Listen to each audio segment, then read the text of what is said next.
Hi friends, welcome to Clickbox Tamil.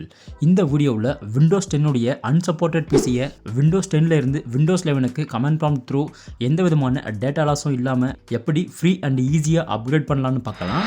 அதனால் நீங்களும் Windows 10 உடைய unsupported PC யூஸ் பண்ணுற யூஸராக இருந்தால் இந்த வீடியோவை பார்த்து Windows 10ல இருந்து Windows 11க்கு எந்த விதமான டேட்டா லாஸும் இல்லாமல் ஈஸி அண்ட் ஃப்ரீயாக அப்கிரேட் பண்ணுங்க. ஸோ பேசிக்காகவே என்னுடைய விண்டோஸ் 10 பிசியும் விண்டோஸ் 11க்கு அன்சப்போர்ட்டட் பிசின்றதால மைக்ரோசாஃப்டுடைய பிசிஎல் செக்அப் டூவில் யூஸ் பண்ணி சிஸ்டம்லையும் நான் ரன் பண்ணி செக் பண்ணதில் என்னுடைய விண்டோஸ் 10 சிஸ்டமும் விண்டோஸ் 11க்கு சப்போர்ட் ஆகலைன்னு காட்டுது. It means TPM 2.0 and processor ரெண்டுமே விண்டோஸ் 11க்கு சப்போர்ட் இல்லைன்னு காட்டுது. ஸோ இந்த அன்சப்போர்ட்டட் விண்டோஸ் 10 பிசியை தான் விண்டோஸ் 11க்கு எந்த விதமான டேட்டா லாஸும் இல்லாமல் கமாண்ட் ப்ராம்ப்டை யூஸ் பண்ணி எப்படி அப்கிரேட் பண்ணுறதுன்னு பார்க்க போகிறோம். ஸோ ஒன்ஸ் நீங்கள் விண்டோஸ் 11உடைய ISO ஃபைலை மைக்ரோசாஃப்டுடைய அஃபிஷியல் வெப்சைட்லேருந்து டவுன்லோட் பண்ண அப்புறம் ISO ஃபைல் மேலே ஜஸ்ட் ரைட் கிளிக் பண்ணி மவுண்ட்ன்ற ஆப்ஷன் மேலே கிளிக் பண்ணி இந்த ISO ஃபைலை மவுண்ட் பண்ணுங்கள்.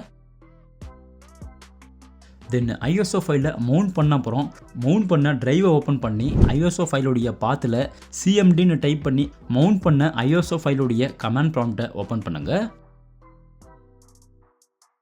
தென் கமாண்ட் ப்ராம்ப்டில் DIR இட் மீன்ஸ் டைரக்டரின்னு நீங்கள் டைப் பண்ண உடனே மவுண்ட் பண்ண ட்ரைவில் அவைலபிளாக இருக்கிற எல்லா ஃபைல்ஸுமே இங்கே ஷோ ஆகும்.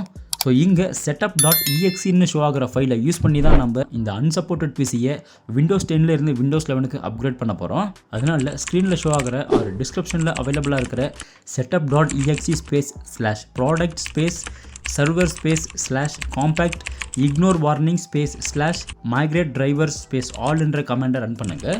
அண்ட் இந்த கமெண்டை நீங்கள் ரன் பண்ண உடனே விண்டோஸ் 11 உடைய இன்ஸ்டலேஷன் ஸ்க்ரீன் ஓப்பன் ஆகும்.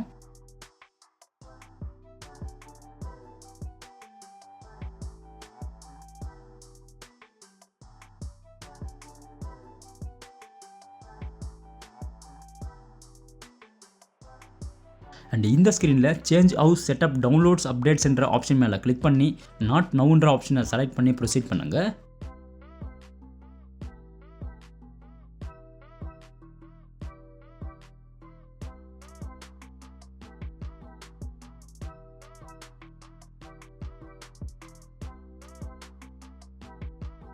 அண்ட் இங்கே சூஸ் வாட் டு கீப்ன்ற ஆப்ஷனில் கீப் ஃபைல்ஸ் செட்டிங்ஸ் அண்ட் ஆப்ஸ்ன்ற ஆப்ஷனை நீங்கள் செலக்ட் பண்ணுறதால எந்த விதமான data loss settings and apps எதுவுமே டிஸ்டர்ப் ஆகாமல் ஆஸ் இட் இஸ் விண்டோஸ் 10ல இருந்து விண்டோஸ் 11க்கு அப்படியே அப்கிரேட் ஆகிடும். அண்ட் கீப் ஃபைல்ஸ் ஒன்லின்ற ஆப்ஷனை நீங்கள் செலக்ட் பண்ணுறதால விண்டோஸ் 10ல இருந்து விண்டோஸ் 11க்கு அப்கிரேட் ஆன அப்புறம் உங்களுடைய ஃபைல்ஸ் அண்ட் ஃபோல்டர்ஸை தவிர ரிமைனிங் இருக்கிற செட்டிங்ஸ் அண்ட் ஆப்ஸ் எல்லாமே பர்மனெண்ட்டாக டிலீட் ஆகிடும். அண்ட் நத்திங்ன்ற ஆப்ஷனை நீங்கள் செலக்ட் பண்ணுறதால விண்டோஸ் 10ல இருந்து விண்டோஸ் 11க்கு அப்கிரேட் ஆன அப்புறம் ஃப்ரெஷ்ஷாக விண்டோஸ் 11 இன்ஸ்டால் பண்ண மாதிரி தான் இருக்கும். இட் மீன்ஸ் எல்லா ஃபைல்ஸ் ஆப்ஸ் அண்ட் செட்டிங்ஸ் எல்லாமே சிஸ்டம்ல இருந்து டிலீட் ஆகிட்டு ஃப்ரெஷ்ஷாக இருக்கும்.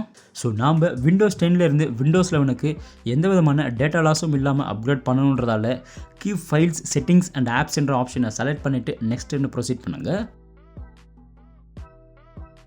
அண்ட் உங்களுடைய சிஸ்டமில் ஆல்ரெடி விண்டோஸ் 10 எந்த எடிஷனில் இன்ஸ்டால் ஆகிருக்கோ சேம் எடிஷனில் தான் விண்டோஸ் 11 அப்கிரேட் ஆகும். ஸோ என்னுடைய சிஸ்டமில் விண்டோஸ் 10 ப்ரோ இன்ஸ்டால் ஆகிருக்கிறதால இப்போ விண்டோஸ் 11 ப்ரோவாக இன்ஸ்டால் ஆக போகுது. நெக்ஸ்ட் இன்ஸ்டால்ன்ற ஆப்ஷன் மேலே நீங்கள் கிளிக் பண்ண உடனே ஆட்டோமேட்டிக்காக விண்டோஸ் 10ல இருந்து விண்டோஸ் 11க்கும் இன்ஸ்டால் ஆக ஸ்டார்ட் ஆகிடும். இட் மீன்ஸ் அப்கிரேட் ஆக ஸ்டார்ட் ஆகிடும். ஸோ நீங்களும் இந்த வீடியோவில் காட்டின மாதிரியே கமாண்ட் ப்ராம்ப்டை யூஸ் பண்ணி உங்களுடைய அன்சப்போர்ட்டட் விண்டோஸ் 10 பிசியையும் விண்டோஸ் 11க்கு ஈஸி அண்ட் ஃப்ரீயாக அப்கிரேட் பண்ணுங்கள். அண்ட் இந்த வீடியோ உங்களுக்கு எந்த அளவுக்கு யூஸ்ஃபுல்லாக இருந்துச்சுன்னு கமெண்ட் செக்ஷனில் கமெண்ட் பண்ணுங்கள். தேங்க்யூ.